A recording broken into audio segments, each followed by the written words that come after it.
Gold, trusted gold buyers. మీరు తాకట్టు పెట్టిన బంగారాన్ని విడిపించి ఈ రోజు ఉన్న మార్కెట్ ధరకు కొనబడను. లెజెండ్ లో ఆ క్లాక్ టవర్ దగ్గర కుర్చీ వేసుకొని కూర్చుంటారు బాలకృష్ణ గారు. అజయ్ అక్కడ కాళ్ళ దగ్గర ఉంటారు, కుర్చీ వేసుకొని కూర్చొని ఉంటారు. ఆమె జగత్ బాబు గారు అక్కడి నుంచి దిగి గన్ను పట్టుకొని వస్తారనమాట. వాళ్ళిద్దరు మాట్లాడుకుంటా ఉంటే వాళ్ళిద్దరిని కెమెరా ఇట్లా ఫాలో అవుతున్నప్పుడు 2 సింహాలు ఎదురెదురు పడితే ఎలా కంపోజ్ చేస్తామో అసలు వాళ్ళిద్దరిని చూడడానికి కళ్ళు సరిపోవట్లేదు. నాకు అక్కడ కెమెరా వర్క్ కూడా అంత ఎక్కేసింది అనమాట. నేను నిజం చెప్తున్నాను సార్, ఆ షాట్ చూసినప్పుడు థియేటర్లో నాకు తెలిసి నాకు 2014 అప్పుడు అదే సినిమాతో పాటు మన రాజు రాణి సినిమా కూడా రిలీజ్ అయ్యింది, అట్లీ గారిది. ఆయన ఫస్ట్ సినిమా. 2 సినిమాలు ఒకే రోజు చూసా. ఈ సినిమాకి వచ్చి కూర్చున్న రోజు ఈ షాట్ తీసిన కెమెరామ్యాన్ కానీ కనిపిస్తే ఆ రోజు ఆయన్ని ఖచ్చితంగా ఆ డే తన వర్క్ గురించి అడగాలని నేను 2014లో ఫిక్స్ అయ్యా. చెప్పండి సార్, అసలు ఆ రోజు షూటింగ్ ఎలా జరిగింది సార్? అది ఒక మంచి విషయం అడిగారండి. అది ఎవరైనా అడుగుతారా, ఈ పాయింట్ని అడుగుతారా అనుకుంటున్నా. You ఆస్ట్ me very good. నేను చెప్తా దాని గురించి. సార్? ఫస్ట్ యాక్చువల్గా ఈయన కూర్చుని ఉంటారు కదా, కూర్చున్న తర్వాత జగత్ బాబు గారు వస్తారు. వచ్చిన తర్వాత కెమెరా అది కార్లో ఉన్న గన్ను తీసుకొచ్చి ఆయన గన్ పాయింట్లో పెడతారు. దాన్ని చూసి ఆయన హీరో గారు లేచి, బాలయ్య బాబు గారు లేచి, ఇద్దరు వచ్చి టక్గా వార్ లాంటి నువ్వంటే నువ్వు అని. ఎందుకంటే ఈయన జగత్ బాబు గారు కూడా ఒక పెద్ద యాక్టర్, ఇటుపక్క Balayya Babu star actor. So ఇద్దరు హైక్స్లో ఉన్నారు. వీళ్ళిద్దరు ఎమోషన్స్ని పట్టుకోవాలి. డైరెక్టర్కి ఒక టాస్క్.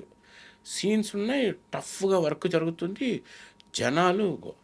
సో నేను కెమెరా పెట్టి 2 షాట్లు తీసేసాను. ఓకే, తీసేసాను. చూస్తుంటే నాకు ఎమోషన్ నచ్చలేదు. నా షాట్ నాకే నచ్చలే. నేను వెంటనే డైరెక్ట్ గారు ఇది ఇలా కాదు, ఎందుకంటే వాళ్ళు చేస్తున్న విధంగా రా ఏమనుకుంటున్నావు నేను అంటూ ఉంటాడు. సింహాలే ఇంకా ఒక ఇద్దరు ఫైట్కి రెడీ అవుతారు. సో నాకేమో నా పాయింట్ వీక్గా అనిపిస్తుంది. వీళ్ళిద్దరూ సింహాలలాగా మీద పడిపోతున్నారు అని. నాకు ఇలా కాదు డైరెక్ట్ గారు, ఆ షాట్ 1 మోర్ చేద్దామని చెప్పి, ఇలా కాదని చెప్పి ఆ కెమెరా నేను షోల్డర్ పెట్టుకుని మొత్తం సీన్ హ్యాండిల్ చేశాను. సో ఆ ఫీల్ ఉంటుంది చూసారా, ఆ కదిలే మోషన్. ఇది ఒక ఆడియన్స్ చూస్తే ఎలా ఉంటుంది నిజంగా, అది బ్రీతింగ్ ఫీల్. నా గుండె కొట్టుకుంటే ఆ ఫీల్ దాంట్లో కనిపించాలి అని కెమెరా షోల్డర్లో పెట్టుకొని ఆయన చేస్తున్నప్పుడు నేను కెమెరా ఇట్లా చేయటం వల్ల ఆ ఎమోషన్ పండింది. Correct. That exact question you answered. ఎవరైనా అడుగుతారేమో చూస్తాను సార్. నేను 12 సంవత్సరాల నుంచి వెయిటింగ్ సార్ ఈ క్వశ్చన్ అడుగుతామని. Thanks asking that's beautiful question. Sir, Srinu Vaitla గారితో మీరు ముందు మనం మాట్లాడుకున్నట్టు నీకోసం సినిమా చేశారు.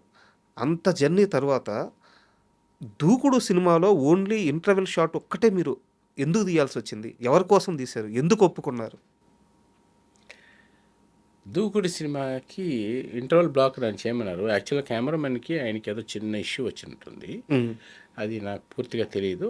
నన్ను పిలిచినప్పుడు నేను వెళ్ళి వర్క్ చేశాను. ఆ నీకోసం ఎంత కష్టపడ్డారో ఇప్పుడు మనం మాట్లాడుకున్నాం. చాలా అద్భుతంగా ఉంది ఆ జర్నీ. ఓకే. అంత జరిగిన తర్వాత శ్రీను వైట్ల గారి నుంచి మళ్ళీ ఏ సినిమా కాల్ గారు మీరు అసోసియేషన్ అవ్వకుండా యాక్చువల్గా దూకుడుది నన్ను అడిగారు. ఏదో ఒక్క సినిమాకి నన్ను అడిగారు. ఆ సినిమాకి నాకేదో కొంచెం టైం కుదరక, లేకపోతే రెమ్యునరేషన్స్ ఏదో కొంచెం డిఫరెన్స్ వచ్చింది. అంతే తప్ప లేదు. ఇవన్నీ రికార్డ్ చేసింది. సో అంతే, వేరేం లేదు. మా ఇద్దరికి ఇప్పుడు మంచి. తర్వాత ఆగడు కూడా చేశాను సార్. మన అఖండ 2 చేసిన ప్రొడ్యూసర్స్ది. ఆగడు క్లైమాక్స్ కూడా చేశాను. తర్వాత దూకుడు ఇంటర్వల్ బ్లాక్ చేశాను సార్. అద్భుతంగా ఉంటుంది సార్, బ్యూటిఫుల్ బ్లాక్, మంచి. దానికి మహేష్ బాబు గారే ఫోన్ చేసి చాలా బాగుంది రాంప్రసాద్ అని. ఇది ఒక ఏంటంటే ఒక హాలీవుడ్ అక్కడ నిచ్చెన మీద నుంచి రావడం కానీ అదంతా ఫైట్ ఎక్కడ ఆగదు, అది పరిగెడతా ఉంటుంది. Fight design like that sir. ఇది కెమెరామెన్ అంటే నిజంగా మన సైడ్ ఏదో మనం చెప్పడం కాదు, కానీ designed is like Hollywood star. ఇప్పుడు మహేష్ బాబు నేను బిగినింగ్ నుంచి నాకు ఇష్టమైన యాక్టర్ సార్. అంటే such a wonderful passion. Mahesh Babu కానీ, లేకపోతే బన్నీ కానీ, లేకపోతే రామ్ చరణ్ కానీ, ఇప్పుడున్న యాక్టర్స్ అందరూ ప్యాషనెట్. వాళ్ళు చేయాలనే తపన ఎక్కువ ఉన్న హీరోస్. సో డెఫినెట్గా డిజైన్డ్. దాంట్లో మహేష్ బాబు కూడా it's very very very very qualified heroes. ఒక మనిషి సార్ ఇది నేను అజంప్షన్ చేసుకొని అడుగుతున్న క్వశ్చన్. కరెక్ట్ అయితే కరెక్ట్ అండి. దాన్ని కొంచెం సమాధానం చెప్పండి. రాంగ్ అయితే వదిలేద్దాము. మీరు ముందు చెప్పినట్టు కృష్ణ గారి కుటుంబంలో మనిషిగానే పెరిగారు మీరంతా కూడా. ఎస్. సో నాకు తెలిసి చిన్నప్పటి నుంచి మహేష్ బాబుతో మీకు ఒక అసోసియేషన్ ఉండొచ్చు. సో ఆ చిన్నతనంలో జరిగిన ఏదన్నా చిన్న ఇన్సిడెంట్ మహేష్ బాబు గారితో మీకు గుర్తుండిపోయేది ఏమన్నా ఉందా? నేను ఒక అసిస్టెంట్ డైరెక్టర్ కలిసి కృష్ణ గారు షూటింగ్ జరుగుతుంటే ఎక్కడో చెన్నైలో టీవీఎస్ 50 మీద వెళ్ళాం. సార్ నేనెంత సెన్స్లెస్ చూడండి. నాకు ఒక అసిస్టెంట్ డైరెక్టర్ వచ్చి మహేష్ బాబు హీరోగా పెట్టి సినిమా తీసేద్దాం అంటే, సరే వెళ్తే అడుగుదాం. ఎందుకంటే అంకులే కదా, నాకు తెలుసు కదా, పరిచయం కదా. కృష్ణ గారి దగ్గరికి డైరెక్ట్గా టీవీఎస్ 50 వేసుకుని వెళ్ళిపోయాం. దానికి ఎవరు అసిస్టెంట్ డైరెక్టర్ పేరు కూడా గుర్తులేదు. ఇతను పెద్ద అసోసియేట్ డైరెక్టర్ ఇప్పుడు. తీసుకుని డైరెక్ట్గా వెళ్ళిపోయి ఎక్కడో 20 కిలోమీటర్స్ 25 కిలోమీటర్స్, అప్పట్లో 20 కిలోమీటర్స్ వెళ్ళడం అంటే పెద్ద మ్యాటర్. అవును అవును అవును. వెళ్ళిపోతే మా నాన్నగారు కూర్చున్నారు. సార్ ఇదేంటా నువ్వు వచ్చేవేంటి అన్నాడు. ఇంత దూరం వచ్చేవేంటి? లేదా నా ఫ్రెండ్ అసిస్టెంట్ డైరెక్టర్ అని చెప్పి వెళ్ళి ఎవరితో ఏంటి అంటే కృష్ణ గారితో మాట్లాడాలంటే ఆయన ఏదో అనుకున్నారు. సరే వెళ్ళి మాట్లాడాను. ఏమైనా అట్లా వచ్చావు అన్నాడు. లేదు అంకుల్, మహేష్ బాబుతో హీరోగా పెట్టి సినిమా తీయాలని నా ఫ్రెండ్ వచ్చాడని. ఆయన చిన్నగా నవ్వి చదువుకుంటున్నాడయ్యా, చిన్నపిల్లాడయ్యా. అదొక అంటే ఇట్స్ వెరీ క్యూట్ మూమెంట్స్. అంటే అమాయకత్వమా లేకపోతే తెలియనితనమా అనేది దానికి పేరు లేదు ఇంకా అలాంటి విషయాలన్నీ. So that was a nice memory in my mind. తర్వాత అదే మహేష్ బాబు గారితో మురారి చేయటం. అవునవును. సే అదే life, that is life. And ఇప్పుడు అదే మహేష్ బాబు గారు మీరు పనిచేసిన ఒక సినిమా చేసిన అద్భుతమైన సినిమా చేశారు రాజమౌళి గారితో, మర్యాద రామన్న. వారిద్దరూ కలిసి ఇప్పుడు ఒక పాన్ ఇండియాని షేక్ చేసే ఒక సినిమా రెడీ చేస్తున్నారు. సో ఆ కాంబినేషన్ ఎలా ఉండబోతుంది? డెఫినెట్గా నో డౌట్ ఎక్స్ట్రాడినరీగా ఉంటుంది. ఎందుకంటే it's a wonderful director. Sir మనం గర్వపడదగ్గ డెఫినెట్లీ ఒక డైరెక్టర్ రాజమౌళి గారు. ఎందుకంటే నేను పర్సనల్గా ఆయనతో వర్క్ చేశాను, మర్యాద Ramanna. I'm really proud to worked with him యాక్చువల్గా. అండ్ డ్రాస్టిక్ ఈ built his career like anything. ఒక మనిషి ప్యాషన్గా ఎలా ఉండాలనేది అతన్ని చూసి నేర్చుకోవాల్సిన సందర్భాలు. నేను జనరల్గా ఒప్పుకోను. నాకు కొంచెం మనం బాగా చేస్తాం కదా అన్నది స్టాంప్ పేరు ముందుగానే చాలా కష్టం అలాంటిది. సో రియల్గా మంచి director, is very good director. అలాగే passionate hero Mahesh Babu. Sir వాళ్ళ కాంబినేషన్ 100% మనం ఎక్స్పెక్ట్ చేయొచ్చు. అలాగే వస్తుంది అని నేను కూడా విన్నాను. ఎందుకంటే మన కొలీగ్స్, ఫ్రెండ్స్ నా దగ్గర పనిచేసిన కొంతమంది ఆ సినిమాకి పనిచేస్తున్నారు. ఓకే. సో వాళ్ళందరూ చెప్పాల్సిన అవసరం లేదండి. ఎందుకంటే ఇట్స్ అప్రూవ్డ్. డెఫినెట్గా క్వాలిటీ వచ్చే తీరుతుంది. క్వాలిటీ రాకపోతే వాళ్ళు వదలరు. బాబు ఫ్యాన్స్కి పండగ లాంటి వార్త చెప్పారు. డెఫినెట్గా it's going to be biggest highly qualified film అవుతుందని నా ఎక్స్పెక్టేషన్. సార్ అంటే నా మాట ఎప్పుడు తప్పింది లేదని నేను అనుకుంటున్నాను. తదాస్తు సార్. అంటే రాజమౌళి గారితో పనిచేశారు కదా సార్. అదే మనం ఇందాక కృష్ణవంశీ గారితో మాట్లాడుకున్నాం కదా, అట్లా ఒక పిచ్చి ఉంటుంది సినిమా అంటే, అది ఇంకా పిచ్చే, దానికి వేరే పేరు లేదు. అలాంటి పీక్స్ మూమెంట్, అమ్మా ఏంది పని రాక్షసుడు అని మీకు మర్యాద రామన్లో అనిపించిన షాట్ ఏదన్నా? ఎస్ అండి, every shot is passionate director. ఇంకా దాంట్లో నేను కొత్తగా చెప్పాల్సిన అవసరం లేదు. మీ ఎక్స్పీరియన్స్లో నేను చూశాను కృష్ణవంశీ గారిని ఎలా చూశానో అంతకంటే మోడర్న్గా, మోడర్న్ అయిన కృష్ణవంశీ లేకపోతే మోడర్న్గా ఉండి ఒక ప్యాషనెట్ డైరెక్టర్ ఎలా ఉంటారంటే అసలు నాలెడ్జ్ ఉంది సీజీస్ మీద కానీ, ఒక కెమెరా యాంగిల్స్లో కానీ, ఒక కథలో కానీ అసలు ఎలా డ్రైవ్ చేయాలి, ఎలా ఆపరేట్ చేయాలి, ఆడియన్స్ పల్స్ ఎలా పట్టుకునే టెక్నిక్ బాగా గట్టిగా అతనికి గాడ్ ఇచ్చిన గిఫ్ట్ ఆయనకి. అలాంటి సందర్భాల్లో నేను ప్రతి అణువణువు చూశాను ఆయన్ని. I know every prick of the point. Rajamouli గారిని క్లోజ్గా నేను వర్క్ చేశాను. I'm really happy to say that is very very passionate director. మర్యాద రామన్న మొత్తం మీద మీకు ఛాలెంజింగ్ అనిపించిన షాట్ కానీ, ఫ్రేమింగ్ కానీ, బ్లాక్ కానీ ఏదన్నా ఒక ఆ రోజు ఇన్సిడెంట్ గుర్తుందా? అలాంటి చాలా షార్ట్స్ అండి.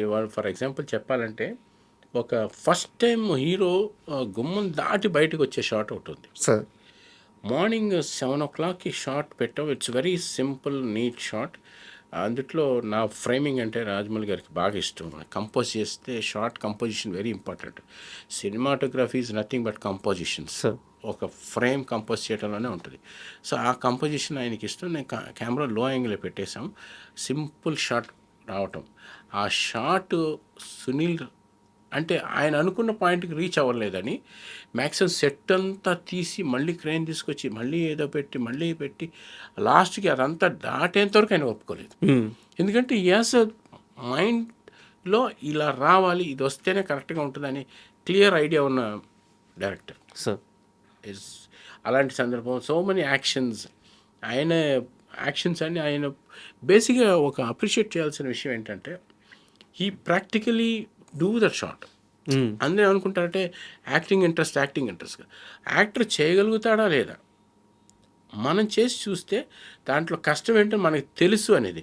యాక్చువల్గా చాలామంది ఏంటంటే ఏమనుకుంటారంటే డైరెక్టర్కి ఇష్టమేమో చేసింది దాన్ని యాక్షన్ కట్ డైరెక్ట్ చేసింది మళ్ళీ దాన్ని వెనక లాస్ట్లో ఎండ్ స్క్రోలింగ్ వేస్తారేమో అనుకుంటారు. కాదండి, యాక్చువల్గా నేను చూసిన అబ్జర్వ్ చేసిన దాంట్లో ఇది ఒక మంచి విషయం.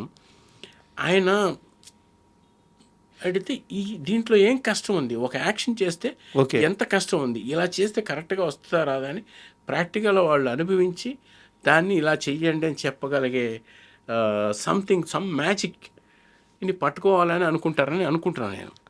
Hope I'm not wrong. Correct. ప్రాక్టికల్గా పైనుంచి రోప్స్ తోటి ఆయన దిగుతారు.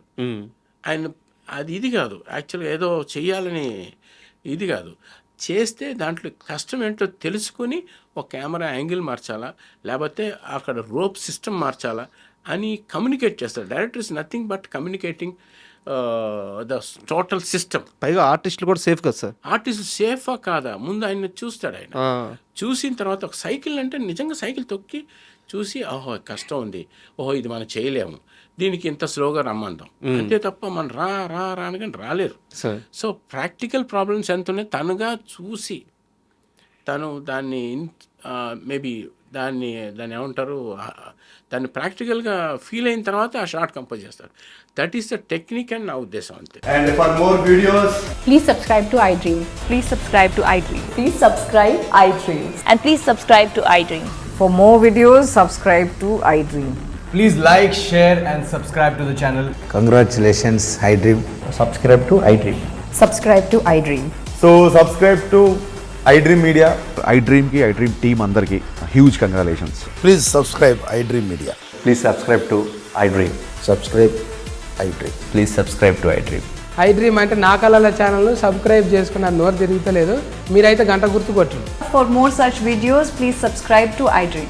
Subscribe to iDream. Please subscribe to iDream. Please subscribe iDream Media. Please do subscribe to iDream. Please subscribe to iDream Media. For best entertainment and information, please subscribe iDream. And don't forget to subscribe to iDream.